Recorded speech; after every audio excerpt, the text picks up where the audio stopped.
मी Moreshwar save.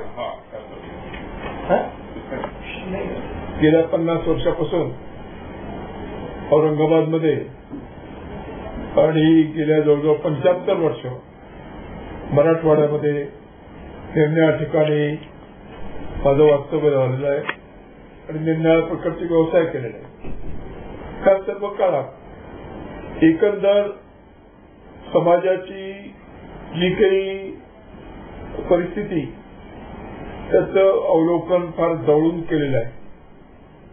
त्यामध्ये निरनिराळे प्रश्न मी हाताळायचा प्रयत्न केलेला आहे.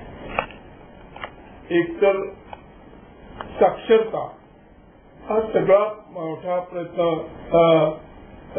प्रश्न आपल्या देशामध्ये आहे आणि खरं पाहिलं तर आपल्या सर्व साक्षर लोकांनी जर मनात आणलं आणि प्रयत्न केला तर पूर्ण देश सुद्धा साक्षर होणं शक्य आहे.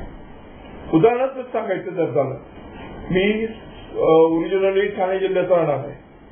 ठाणे जिल्ह्यामध्ये आज तरी कमीत कमी 90% साक्षरता आहे, तशी केरळमध्ये आहे.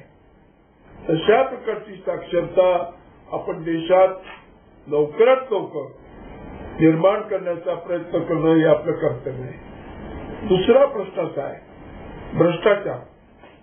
हा भ्रष्टाचार प्रत्येक माणूस नाईलाजाने भ्रष्टाचार करतो. त्याला काही भ्रष्टाचार करण्याची आवश्यकता नाहीये, हौस नाहीये, इच्छा नाहीये, परंतु नाईलाजाने भ्रष्टाचार करतो. त्याचं कारण असं आहे की वरपासून खालपर्यंत आज कुठेही भ्रष्टाचार थांबवण्याच्या दृष्टिकोनातून किंवा भ्रष्टाचाराचं हे निर्मूलन करण्याच्या दृष्टिकोनातून प्रयत्न तो करायला पाहिजे, तो केला जात नाही. सुदैवाने आज आपल्या देशातला तरुण वर्ग अत्यंत चांगल्या रीतीने सुशिक्षित होतोय आणि कर्तबगार होतो.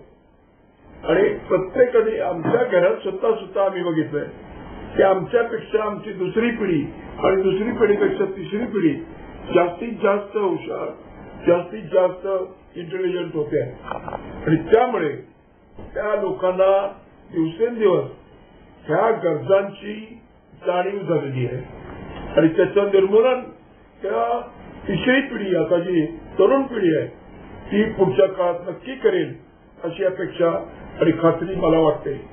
हे सर्व करत असताना आज आपण आर्थिकदृष्ट्या जरी प्रगती करत असो तरी आपल्या देशामध्ये डिस्पॅरिटीज आहेत. त्या डिस्पॅरिटीज लवकरात लवकर कशा जातील, त्या सबसिडी देऊन नाही तर प्रत्येकाला सक्षम करून त्या डिस्पॅरिटीज आपण दूर केल्या पाहिजेत असं मला वाटतं. आणि तिसरं जे महत्वाचा मुद्दा आहे, आज देशामध्ये निरनिराळ्या गोष्टीकरता सरकार योजना आखतं, परंतु त्याची अंमलबजावणी ज्या पद्धतीने व्हायला पाहिजे ती होत नाही. ती कशी होईल असा प्रयत्न आपण सर्वांनी केला पाहिजे असं मला वाटतं.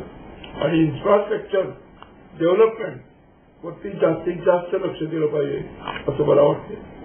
धन्यवाद.